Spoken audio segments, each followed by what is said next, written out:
예, 또 이번에는 자유학기제를 통해서 많은 학생들을 지도해 오고 또 현장에서 직접 소통해 오고 계신 선생님이세요. 두 분을 모시도록 하겠습니다. 호곡중학교 최선정 선생님. 선생님들은 자유학기제 지원단과 컨설턴트로 많은 활동을 하고 계신데 오늘 이제 여러 가지 현장 경험을 토대로 말씀을 해 주실 텐데요. 오늘 참여하시는 소감 간단하게 한 말씀씩 부탁드리겠습니다. 네, 최선정입니다. 제가 2014년, 15년 자유학기제 업무를 담당했는데요. 2년 동안 보고 듣고 느낀 게 상당히 많았습니다. 그래서 이 자리까지 오게 된 것 같은데요. 오늘 제가 알고 있는 사실 안에서 정말 솔직하고 가감 없이 부모님들 궁금증 잘 해소할 수 있도록 노력하겠습니다. 네, 고맙습니다. 자유학기제를 시행하기 전에 우리 아이들의 모습이 어땠는지 이거부터 좀 얘기해 주시겠어요? 제가 중학교에만 14년째 있었는데요. 사실 중학교 1학년 애들은 되게 활발하고 자기 표현 상당히 잘합니다. 그런데 이제 문제는 2학년, 3학년 올라가면 올라갈수록 학급에서 수업 시간에 엎드리는 학생이 점점 늘어나고요. 중3 되면 그 심각성이 점점 더 커져요. 특히 입시 끝나면 아이들이 아무것도 하지 않으려고 하고 무기력한 아이들이 너무 많아서 제가 수업하기가 너무 힘든 거예요. 그래서 안 되겠다 싶어서 6년 전부터는 모든 첫 수업 시간에 왜 사니 수업을 해요. 네. 학교 왜 와? 왜 살아? 공부 왜 해? 이 얘기를 하면 아이들이 뭐 별의별 답이 다 나옵니다. 그래서 인간이 살아가는 목적과 이유는 행복해지기 위해서인데 너네는 학교 오는 이 순간이 행복하니? 라고 물어보면 35명 중에 5명을 제외하고 30명의 아이들이 지금 이 수업 시간에 앉아있는 게 너무 불행하고 힘들다라는 대답을 정말 많이 해요. 네. 그래서 그럼 도대체 이렇게 학교 오는 게 불행한데 학교 왜 왔어? 라고 물어보면 뭐라고 대답할 것 같으세요? 뭐라고? 애들이 엄마의 권유로. 엄마가 가라고 했으니까 제일 네. 많아요. 엄마가 가라고 했어. 그다음에 이제 똑똑한 애들이 뭐라고 하냐면 네. 의무교육이니까요. 나라에서 가라고 했어요. 나라에서. 네. 그다음 예. 세 번째가 뭐냐면 남들 가라고 하니까. 그러니까 학교 오는 자기 이유가 하나도 없어요. 엄마가 가라고 해서, 정부에서 가라고 하니까, 그다음에 남들 친구들 다 가니까. 자기 공부의 목적과 이유가 전혀 없는 거예요. 그래서 그런데 학교 오는 이유도 모르는데 공부를 왜 이렇게 열심히 해? 왜 이렇게 학원 숙제 열심히 하니? 물어보면 아이들이 이번 시험에 평균 90점을 넘어야 새 핸드폰을 가질 수 있다라고 대답을 해요. 그러니까 공부 이유가 용돈을 올리거나 자전거를 사거나 핸드폰 바꾸는 게 공부의 목적인 거죠. 그래서 학교, 학원집 매일 똑같이 되게 열심히 살아요. 자기 시간 하나도 없어요. 그런데도 삶에 의미가 있다고 생각하는 아이들은 없고 내 삶은 너무 불행하고 공허하고 무의미하다고 느끼는 애들이 너무 많거든요. 그래서 저도 그런 모습을 보니까 되게 불쌍하다라는 생각이 참 들 때가 많았고요. 제가 담임만 10년째인데요. 참 이렇게 미스테리가 있어요. 애들 만날 때마다. 저희 여학생들은 제가 여자라서 이해가 잘 되는지 모르겠는데 해마다 인기 있는 직종들로 여자애들은 진로 희망사항을 생기부에 쓰기 위해서 이렇게 적어내요. 파티셰라던가 그해 인기 있는 직종들이 상당히 많이 나오는데 남학생들은 꿈이 없다라고 써낸 애들이 정말 많고요. 인기 있는 직종 5위 안에 10년 동안 단 한 가지도 바뀌지 않는 3개 직종이 있습니다. 뭐예요? 첫 번째가 프로게이머고요. 두 번째가 축구 선수고요. 세 번째가 좀 현실적인 아이들, PC방 사장님. 이렇게 써내요. 그래서 제가 너무 이해가 안 돼서 남자애들 데리고 상담도 참 많이 해봤어요. 그래서 내린 결론이 뭐냐면 남자애들은 세상에서 게임하고 공차하는 게 세상에 제일 좋구나. 중학교 시기에. 그래서 내가 좋아하는 걸 그냥 막연하게 써낼 게 없으니까 내가 좋아하는 걸 직업으로 써내고 있는 게 제가 10년 동안 보아온 아이들의 모습이었고요.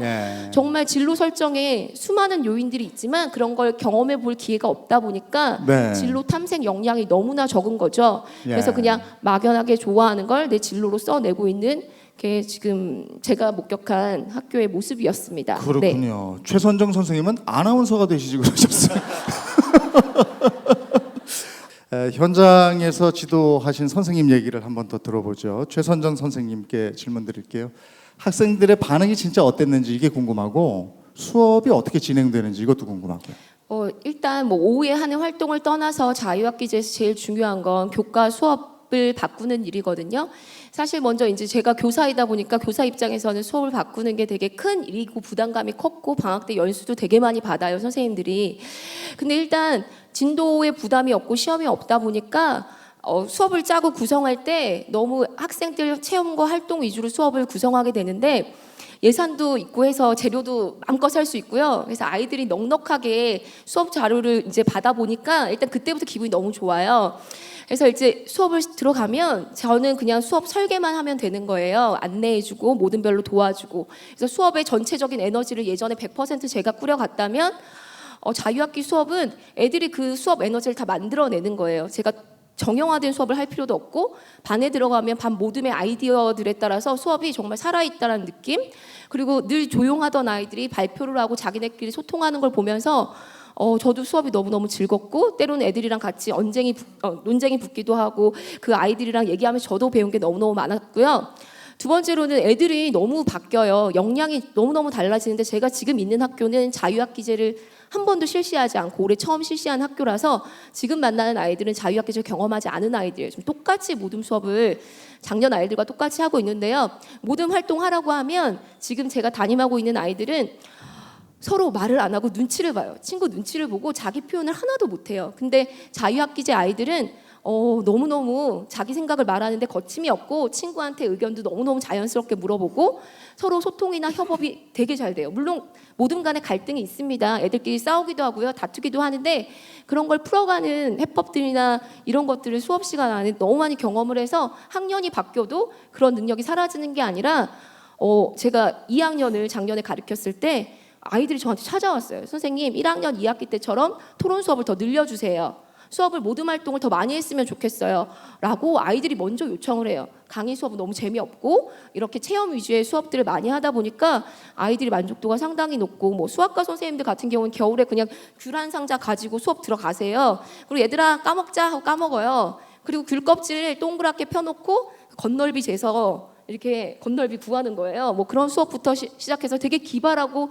재밌는 수업들이 많아서 아이들이 흥미를 잃었던 아이들도 이렇게 관심을 가지고 찾아보게 되고 무엇보다 이렇게 수업에 대한 주도권을 학생들이 갖고 있다는 거예요. 애들이 질문 한 번도 안 했거든요. 질문을 하고요. 친구들끼리 물어보고요. 전에는 모르는 게 부끄러워서 아무도 야 이해했니? 침묵이에요. 근데 지금 모르면 질문하고 자기가 선생님한테 말하는 게 부끄러우면 모두먼 친구들한테 물어봐서 또 선생님이 말하는 것보다 동료 친구가 말해주니까 훨씬 자기네들 언어로 쉽게 이해가 되다 보니까 수업에서 도태되는 학생들이 너무 이제 줄어들었고요. 그 다음에 가장 큰 건 제가 피부로 느끼는 건 아이들 얼굴이 너무 밝아요. 그 전에 수업 들어가면 막 짜증내는 애, 피곤해하는 애 이런 애들이 있었는데 아이들 표정이 너무너무 밝고 수업 시간에 소외되는 아이들이 적다라는 거 그리고 오후에 하는 활동들에서 못 해봤던 거 수영, 스쿼시, 뭐 테니스, 뭐 스포츠 클라이밍 뭐 다양한 운동들이나 악기들 이런 거 하면서 또 발표회들이랑 다 연결이 돼요. 학년 말 프로그램들이랑 연결이 돼서 되게 친구들 앞에 무대에 서보고 박수 받아보고 하는 것들이 자존감을 높이고 성취감을 높이는데 대단히 많은 기여를 해서 아이들도 되게 밝아졌어요. 네, 교실에서 귤을 먹으면서 수학 문제를 푼다. 내 세 문제는 더 풀었을 텐데. 학업 성취도에 대한 걱정들을 많이 하고 계셨단 말이에요. 최선정 선생님, 이 부분 얘기 좀 해주세요. 사실 어머니들이 걱정하시는 거는 이제 지필평가 1, 2차가 모두 없다 보니까 아이들의 학력이 떨어지는 게 아닌가라는 우려를 제일 많이 하시는데요. 국영수, 사과 이런 이제 기초적인 시험을 많이 보는 과목들은 다 핵심 성취 기준에 맞춰서 교육 과정을 재구성하고 그를 토대로 기본 개념들은 형성 평가를 1차, 2차, 3차 또 많은 데는 4차, 5차까지도 보기도 합니다. 그러니까 매월 한 번씩 형성 평가를 통해서 자기가 배운 걸 점검하고 피드백을 받는 거예요. 그 자유학기제 평가 중에 전 개인적으로 참 좋아하는 게 자기 평가, 자기 성찰 평가라는 게 있습니다. 그러니까 평가를 교사가 100% 다 하는 게 아니라 자기가 뭐 수학 시간에 어떤 영역에서 어디까지는 이해했지만 그 뒷부분을 스스로 이해하지 못했다 스스로 평가하는 거예요. 그래서 학습의 주도권 학생이 스스로 평가해보고 내가 공부한 것에서 무엇을 모르는지 자기가 서술로 하는 평가도 반영하는 교과들이 많이 있고요. 저는 그 학생의 능력이나 실력이나 학력이 시험 하나로 측정된다고 생각하진 않아요. 점수 하나가 그 아이의 모든 능력을 말해주지는 않거든요. 많은 분들은 걱정하시겠지만 학교에서 중요한 개념들과 평가를 다 하고 있고요. 시험으로 산출하는 것만 하지 않고 있는 거라고 말씀을 강력하게 드리고 싶고요. 뭐 다른 학교 연구 보고 사례에도 학력이 떨어졌다라는 연구 보고는 한 번도 저도 들은 적이 없고 본 적이 없습니다. 그 부분은 걱정 안 하셔도 좋고요. 오히려 아이들이 스스로 공부하는 방법을 조금씩 터득해 갈 수 있어서 더 긍정적인 측면이 많다고 생각이 드는데요. 제가 이렇게 부모님들한테 말씀을 드릴 수 있는 자리가 많지 않기 때문에 한 가지 말씀만 더 드리자면, 사실 중학교 시기는 진로를 결정하는 시기가 아니에요. 요즘 아이들이 꿈이 없고 여기서 부모님들 화면에도 우리 애가 꿈을 찾았으면 좋겠어요 라고 얘기하는데 저는 그건 좀 욕심이 지나치다라는 생각이 듭니다. 오히려 하고 싶은 게 많아져야 되고 꿈이 너무 많아서 고민이어야 되는 시기인 것 같고, 앞으로의 시대는 직업을 하나만 가지고는 살 수 없는 시대이기 때문에 더 많은 꿈을 꿀 수 있게끔 내 적성과는 좀 다르지만 다양한 경험을 많이 해보는 게 이 중학교 시기라고 생각을 하고, 그 자유학기제 안에서 아이들이 되게 긍정적인 경험을 많이 해보는 게 가장 가치 있는 일이라고 생각이 들어요. 뇌는 사실 지금 청소년 아이들은 공부해야 되는 게 맞아요. 어른의 뇌로 준비하기 위해서 아까 강사님이 말씀하신 것처럼 엄청난 변화가 있고 정말 빠르게 흡수하는 시기이기 때문에 정말 공부 잘해야 되고 공부 열심히 해야 합니다. 근데 이때는 사람마다 다 뇌 모양이 다 다르고 능력이 다 다르기 때문에 개별화된 뇌에 맞게끔 그 아이한테 맞는 교육이 들어가야 되는 게 되게 맞는데, 공부 하나로만 측정하는 것은 문제가 상당히 많이 있어서 좀 긍정적인 정서를 많이 아이가 받게 되면 뇌도 그 영역이 발달되는데, 학교가 불행하고 부정적 정서를 많이 경험하게 되면 학습의 뇌는 시냅스는 더 이상 확장되지 않고 닫힌다고들 많이 전문가님들이 많이 말씀하시더라고요. 그래서 자유학기를 통해서 아이들이 긍정 정서를 키우면 학습은 자연스럽게 따라온다고 저는 개인적으로 생각하고 네. 그렇게 아이들을 많이 봤습니다. 네. 그러니까 꿈을 찾는 게 아니고 선생님 말씀은 꿈을 수습하는 정도가 돼야 된다. 하고 싶은 게 너무 많아서.